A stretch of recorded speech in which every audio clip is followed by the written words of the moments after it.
तो हम बायो थोड़ी डिस्कस कर लेते हैं। सबसे पहला है हमारा सेल।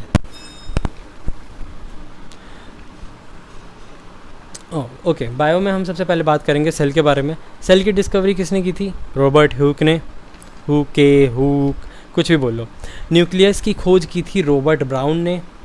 प्रोटोप्लाज्म की थी पुरकिंजे ने। कैसे कैसे नाम है। ओके, पुरकिंज, आप समझ जाओगे। सेल थ्योरी की थी श्लेडेन एंड शॉन ने। ओके, तो सबसे पहले हम डिस्कस कर लेते हैं सेल क्या होती है। सेल पता ही है, सेल के अंदर न्यूक्लियस होता है, गोल्जी बॉडी होती है, एंडोप्लाज्मिक रेटिकुलम होता है, लाइजोसोम्स होते हैं। ओके, तो अब इनके बारे में जान लेते हैं कि क्या क्या होता है। सेल का सबसे भारी पार्ट जो होता है प्लाज्मा मेम्ब्रेन, ओके, जिसको हम सेल मेम्ब्रेन भी बोलते हैं। उसको plasma membrane, cell membrane, semi permeable membrane, जो कुछ चीज़ों को अंदर जाने देता है, कुछ चीज़ों को नहीं जाने देता है। और ये बना किससे होता है? लिपिड और प्रोटीन से। ओके, सबसे पहले हम बात कर लेते हैं न्यूक्लियस के बारे में। न्यूक्लियस में क्रोमोसोम्स होते हैं जिनका खुद का डीएनए और प्रोटीन होता है। डीएनए जीन्स, जो कि हमारी फंक्शनल यूनिट है। ओके, डीएनए में जीन्स। ओके, फिर सेल्स के अंदर क्या होता है? आसपास पूरे में न्यूक्लियस के आसपास प्लाज्मा मेम्ब्रेन से न्यूक्लियस तक साइटोप्लाज्म होता है बीच में। ओके, साइटोप्लाज्म तो पता ही होगा, मतलब अब साइटोप्लाज्म के अंदर क्या क्या होता है। सबसे पहले हम बात कर लेते हैं एंडोप्लाज्मिक रेटिकुलम की। अब एंडोप्लाज्मिक रेटिकुलम हमारे दो टाइप के होते हैं। एक है रफ एंडोप्लाज्मिक रेटिकुलम और एक है smooth endoplasmic reticulum. Rough endoplasmic reticulum क्या है? वो उसमें होता है राइबोसोम्स। और राइबोसोम्स क्या करता है? प्रोटीन बनाता है। ठीक है, अब स्मूथ एंडोप्लाज्मिक रेटिकुलम, उसमें फैट और लिपिड्स होते हैं। और स्मूथ एंडोप्लाज्मिक रेटिकुलम डिटॉक्सीफाई करता है ड्रग्स को हमारे ब्लड में से। ठीक है, और फैट और लिपिड्स का हमारा क्या बना होता है? सेल मेम्ब्रेन भी बना होता है। ओके, और कुछ हमारी जो सेल्स है ना, जैसे प्लांट की सेल्स हैं, बैक्टीरिया की सेल्स है, फंगाई की सेल्स है, उनके बाहर क्या होता है? सेल वॉल होता है। और किससे बना होता है? सेल्यूलोज से। ठीक है, ये एक बहुत छोटी सी बात थी जो मैंने आपको बता दी, यही क्या पता पेपर में यही पूछ ले। ओके, अब आते हैं हमारी गोल्जी बॉडीज़। इनका काम क्या होता है? ट्रांसपोर्ट करना, स्टोरेज करना, मॉडिफाई करना। ओके, एंडोप्लाज्मिक रेटिकुलम का भी काम ट्रांसपोर्टेशन का है, वैसे ये याद रखना। गोल्जी बॉडीज़ भी ट्रांसपोर्ट करती है, एंडोप्लाज्मिक रेटिकुलम भी ट्रांसपोर्ट करता है, पर एंडोप्लाज्मिक रेटिकुलम स्टोरेज नहीं कर सकता। गोल्जी बॉडीज स्टोरेज भी कर सकती है और मॉडिफाई भी कर सकती है चीज़ों को। अब बात करते हैं हम लाइजोसोम्स के बारे में, जिनको सुसाइड बैग भी बोला जाता है और डाइजेस्टिव एंजाइम भी बोलते हैं। ये डाइजेशन में यूज़ होता है। ओके, पर ये कई बार ना अपने आप को ही खा जाता है, इसे पता ही नहीं है कुछ, तो इसको हम सुसाइड बैग भी बोलते हैं। ओके, और ये वेस्ट डिस्पोजल सिस्टम भी बोलते हैं इसको। ओके, अब अपने हमेशा से सुनते आ रहे हो जब से स्कूल में कि mitochondria is powerhouse of cell. Okay, अब इसमें क्या होता है कि 2 मेम्ब्रेन कवरिंग होती है इसमें। एक होती है पोरस, एक होती है फोल्डेड। ठीक है, इसका भी खुद का डीएनए और राइबोसोम्स होते हैं। राइबोसोम्स क्या बनाता है? प्रोटीन बनाता है। ठीक है, अब बात करते हैं हम प्लास्टिड्स के बारे में। प्लास्टिड्स ओनली इन प्लांट्स, मतलब प्लांट्स में ही होती है सिर्फ। इनका भी खुद का डीएनए और राइबोसोम्स होता है। ठीक, अब ये क्या होता है कि प्लास्टिड्स में एक सेकंड, ओके सॉरी, बीच में इंटरप्शन हो गई थी। ओके, अब कहाँ थे हम? हाँ, तो सेल्स हमारा ख़त्म हो गया। अब आते हैं हम टिश्यू पे। ठीक, तो टिश्यू हमारे कितने टाइप के होते हैं? 2 टाइप के, that is meristematic and permanent tissue. Okay, ओहो। ओके, तो मैरिस्मेटिक टिश्यू हमारे कितने टाइप के हो गए? 3 टाइप के। That is first is apical, second is lateral, जिसको हम कैम्बियम भी बोलते हैं। ये याद रखना, लेटरल का नाम कैम्बियम भी होता है, क्योंकि कई बार पेपर में आ गया है कैम्बियम और बंदे कंफ्यूज हो जाते हैं कि लेटरल पढ़ा था यार हमने, ये कैम्बियम क्या है। ओके, और तीसरा है इंटरकैलरी। अब ये कहाँ कहाँ होते हैं? एपिकल जो होता है हमारा, एक तो top part of the plant होता है, एकदम टॉप पे होगा, जो कि ग्रोथ में मदद करते हैं, और रूट्स में होगा, मतलब कि सबसे ऊपर होगा और सबसे नीचे होगा जहाँ से ग्रोथ हो रही है। लेटरल जो होता है वो हमारी स्टेम की गिर्थ को बढ़ाने में मदद करता है, बेसिकली स्टेम में होता है और कहीं नहीं, लेटरल और कैम्बियम। ओके, इंटरकैलरी नोड्स पे होता है, तो जो भी चीज़ नोड्स पे है, जो टिश्यू नोड्स पे है, वो इंटरकैलरी है। और ये सारे हमारे एक्टिव सेल्स होती हैं, सारी की सारी। ओके, सेकंड आता है हमारा परमानेंट टिश्यू, जो कि 2 टाइप का है, simple and complex. Okay, simple में क्या आता है? सिंपल में हमारे 5 आ जाते हैं, पैरेनकाइमा, क्लोरेनकाइमा, एरेनकाइमा, कोलेनकाइमा और स्क्लेरेनकाइमा। अब इन सब में से सिर्फ एक जो है हमारा डेड सेल्स होती हैं, जिसमें वो है स्क्लेरेनकाइमा, बस सिंपल में।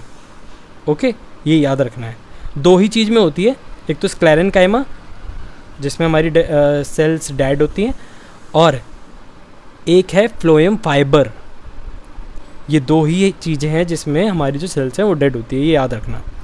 पैरेनकाइमा थिन सेल वॉल होती है, ठीक, लिविंग सेल होती है, ये तो बता ही दिया मैंने, जब 2 ही हमारी डेड है तो बाकी सब लिविंग होगी।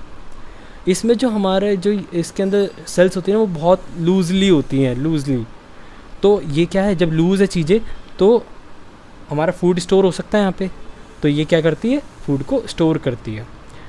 क्लोरेनकाइमा, जब पैरेनकाइमा में क्लोरोफिल हो तो वो क्लोरेनकाइमा हो जाती है, इनमें कोई डिफरेंस नहीं है, बस पैरेनकाइमा जो है बिल्कुल वैसा ही काम है, क्लोरेनकाइमा में क्लोरोफिल और आ जाता है बस। एरेनकाइमा एक्वेटिक प्लांट्स में होता है, ए से एरेनकाइमा, ए से एक्वेटिक। मुझे नहीं लगता इसको याद करने में कोई दिक्कत होगी, याद नहीं करनी चीज़ों को, मतलब बेसिकली रिलेट करके आप पढ़ लो तो ठीक है। अब आता है कोलेनकाइमा क्या होता है, हमारा फ्लेक्सिबिलिटी देता है हमारे। कई बार देखा होगा जब आंधी में पेड़ बिल्कुल पूरा नीचे तक झुक जाता है पर टूटता नहीं है, तो वो इस टिश्यू की वजह से होता है, कोलेनकाइमा टिश्यू की वजह से। इसकी भी सेल लिविंग होती है और थिक कॉर्नर्स हो जाते हैं, कॉर्नर्स हमारे थिक हो जाते हैं, किस टिश्यू की वजह से, कोलेनकाइमा। ओके, स्क्लेरेनकाइमा हमारी चीज़ों को हार्ड करने में मदद करता है। अब आप इससे ये सोच सकते हो कि स्क्लेरेनकाइमा की जो सेल्स होती है वो डेड होती है, सेल्स डेड होके पेड़ का तना देखा है अपने, कोई किसी भी पेड़ का, जैसे नीम का पेड़ का, तो बाहर से वो सूख के अजीब हो जाता है, तो सूख गया है, ख़त्म हो गया है, डेड हो गया है, तो सेल डेड हो जाती है, स्क्लेरेनकाइमा वो हार्ड बनाती है वो चीज़ों को। अब आता है हमारा कॉम्प्लेक्स टिश्यू हमारे 2 टाइप के होते हैं, जाइलम, फ्लोएम। ये आपने सबने ही सुना होगा, जाइलम जल, फ्लोएम फल। ओके, तो जाइलम हमारा वाटर ट्रांसपोर्ट करता है और फ्लोएम हमारा फूड ट्रांसपोर्ट करता है। अब जाइलम में क्या क्या चीज़ें होती हैं हम ये ध्यान से देख लेते हैं, क्योंकि ये तो पता ही है सबको, जाइलम जल, फ्लोएम फल। पर एग्जामिनर कुछ और पूछ लें कि ये किसका पार्ट है, तो ट्रैचेड्स हमारे जाइलम का है, वेसल्स, पैरेनकाइमा, जाइलम फाइबर।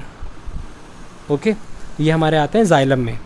अब फ्लोएम में क्या आता है, sieve cell, sieve tube, companion cell, phloem fibre, जो मैंने बताया था आपको डेड होता है, फ्लोएम फाइबर, ये और स्क्लेरेनकाइमा 2 ही चीज़ें डेड होती हैं। फ्लोएम, पैरेनकाइमा, ये हमारे फ्लोएम के पार्ट हैं। अब दोबारा से सुन लीजिएगा ऑडियो को ताकि आपका रिवीजन हो जाए।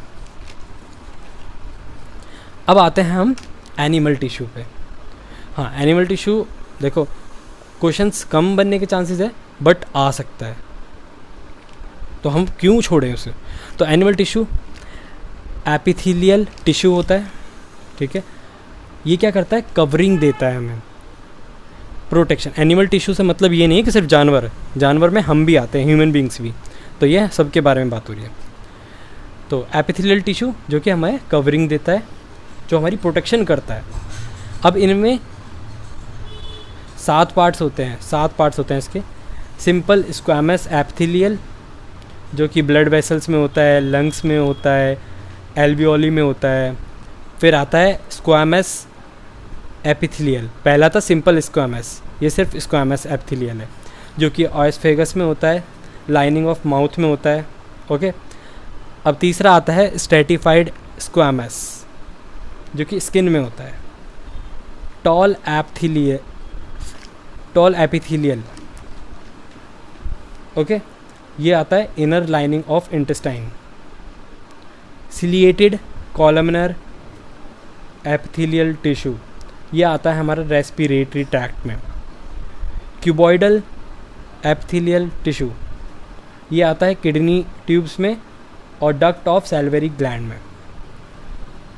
ओके, और एक होता है ग्लैंडुलर एपिथेलियल टिश्यू जो कि जो चीज़ें फोल्ड होती हैं उनमें यूज़ होता है। ओके, तो फोल्डेड चीज़ों में ग्लैंडुलर। अब सेकेंड है हमारा कनेक्टिव टिश्यू। कनेक्टिव टिश्यू होता है हमारा ब्लड हो गया, कार्टिलेज हो गया, बोन होगी, ये सब हमारे कनेक्टिव टिश्यू में आता है।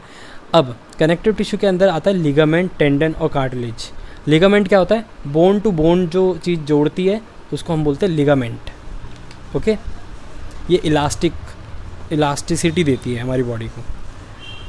सेकेंड है टेंडन जो कि मसल और बोन को जोड़ता है जिससे हमें स्ट्रेंथ मिलती है।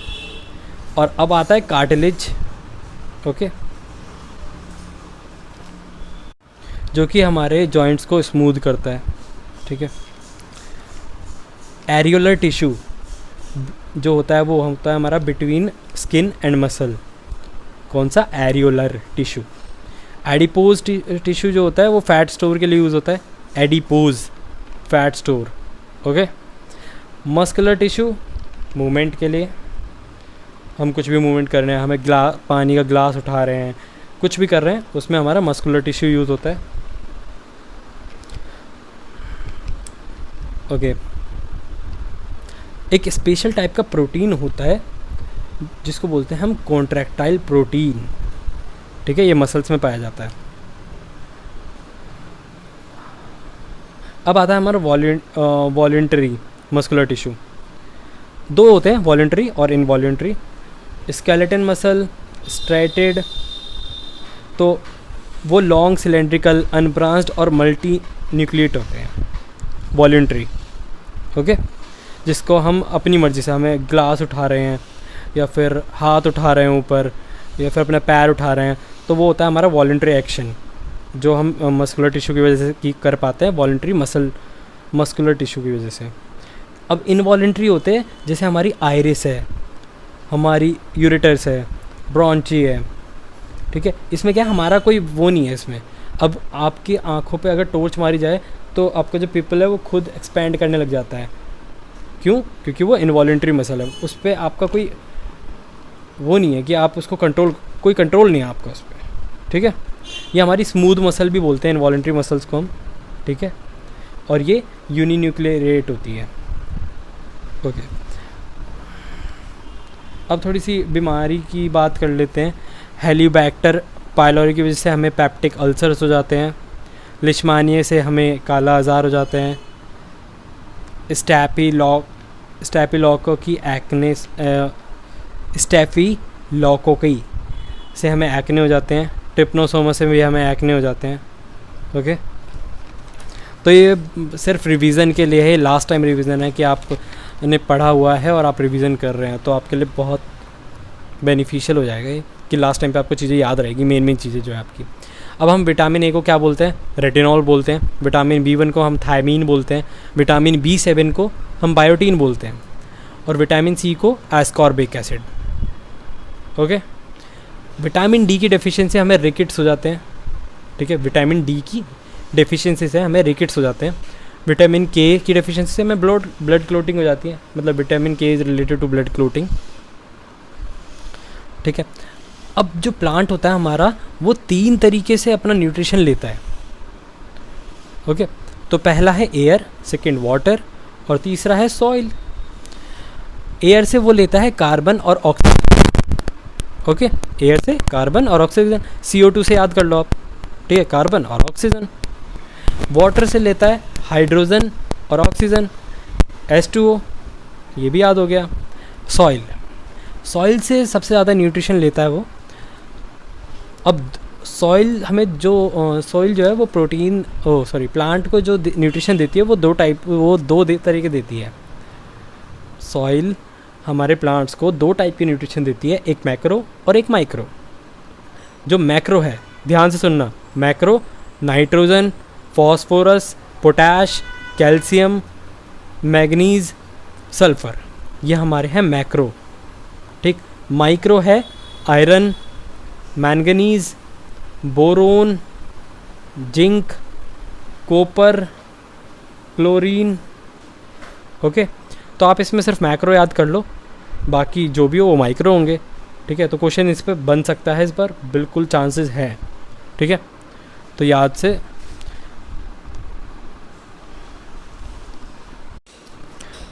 अब आता है हमारा फिशरीज़ टॉपिक। ठीक, ये भी इम्पॉर्टेंट है, इसको ध्यान से सुन लेना। फिशरीज़ में हमारा 2 टाइप होते हैं, मैरीन और इनलैंड। मैरीन होते हैं मैकरल, टूना, पॉम्फ्रेट, ऑयस्टर्स जिसको पर्न बोलते हैं, भेतरी जिसको प्रॉन बोलते हैं। ठीक, ये सब आ गए मैरीन में। हम इनको एक साथ नहीं रख सकते, मतलब एक ही चीज़ों में नहीं रख सकते, एक ही जगह पे नहीं रख सकते, ये अलग अलग होंगे, थोड़ा बड़े एरिया में होंगे या फिर। अब दूसरी चीज़ आती है इनलैंड फिशरीज़।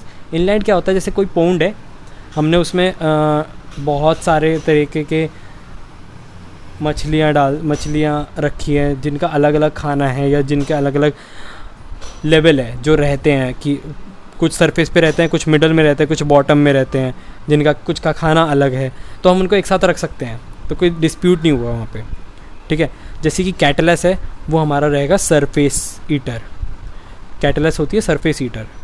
रोहुस होती है मिडल ईटर, और मृगल्स होती है बॉटम ईटर। ओके, तो catlas surface eater, rohus middle eater, mrigals bottom eater. और ग्रास जो होता है हमारा वीड, वो हमारे वीड खाता है, तो हम इन सबको एक साथ रख सकते हैं। और इनमें क्रैब भी आ जाता है एक। ओके, हाँ, अब 2 चीज़ बची है बस, जल्दी से वो ख़त्म कर लेते हैं, प्लांट हार्मोन्स और animal hormones. Auxin help growth plant tissue. Auxin जो होता है वो प्लांट टिश्यू को ग्रोथ में मदद करता है। साइटोकिनिन प्रोमोट करता है सेल डिविजन्स को, एजिंग को डिले करता है। ओके यार, थोड़ा बैकग्राउंड को क्या करूँ, अब थोड़ा आवाज़ आ रही है। ओके, तो थोड़ा अवॉइड करना। साइटोकिनिन होती है हमारी सेल डिविजन्स को प्रमोट करती है, एजिंग को डिले करती है। ओके, अब आती है गिबरेलिन, वो प्रमोट करती है फ्लावरिंग को, जो फ्लावर्स उगते हैं वो हमारे गिबरेलिन। ठीक है, सीड्स जो बनते हैं वो भी इससे ही, गिबरेलिन से। अब आता है एब्सकिसिक एसिड। ओके, ये ग्रोथ में मदद नहीं करता, ये बिल्टर्निंग ऑफ लीव्स में मदद करता है। क्या? बिल्टर्निंग ऑफ लीव्स। अब इथाइलिन है लास्ट हमारा हार्मोन, 4 हो गए, 5वां इथाइलिन है जो कि राइपनिंग ऑफ फ्रूट्स में मदद करता है। ठीक है, इथाइलिन राइपनिंग ऑफ फ्रूट्स बहुत इजी है। देखो मेरी प्रोनाउंसिएशन मेरी कुछ ज़्यादा अच्छी नहीं है, तो प्लीज़ उस पर मत जाना, आपको वहाँ ऑब्जेक्टिव पेपर देना है, आप बिल्कुल आराम से आप चीज़ों को समझ लीजिए। और ठीक है, 2 ही दिन बचे हैं वैसे भी पेपर के। अब लास्ट है एनिमल हार्मोन। पिट्यूटरी ग्लैंड पता ही है, ग्रोथ हार्मोन होता है, सबको पता ही है। तो थायरॉक्सिन थायराइड याद है, थायराइड हो जाता है, फिर मोटापा बढ़ जाता है, तो रेगुलेट करता है मेटाबॉलिज्म को। या फिर थायराइड 2 टाइप के होता है, एक मोटा होने का, पतला होने का। तो जो पतला करता है वो मेटाबॉलिज्म हाई कर देता होगा, और जो दूसरा है वो मेटाबॉलिज्म को स्लो कर देता है। तो ये होता है थायरॉक्सिन जो रेगुलेट करता है मेटाबॉलिज्म को। एड्रेनालाइन हार्ट रेट, ठीक है, एड्रेनालाइन हार्ट रेट ये सुना ही होगा आपने सबने, मुझे लगता है ऐसा। टेस्टोस्टेरोन ये होता है हमारा मेल में होते हैं, मेल रिप्रोडक्टिव हार्मोन होता है। ठीक है। एस्ट्रोजन जो कि ओवरीज में होता है, ये फीमेल रिप्रोडक्टिव ऑर्गन होता है। पॉजेस्ट, ये प्रेगनेंसी के टाइप पे हार्मोन रिलीज़ होता है, पॉजेस्ट। ओके, तो यहाँ पे हमारा बायो का रिवीजन भी ख़त्म हो गया है, ठीक है।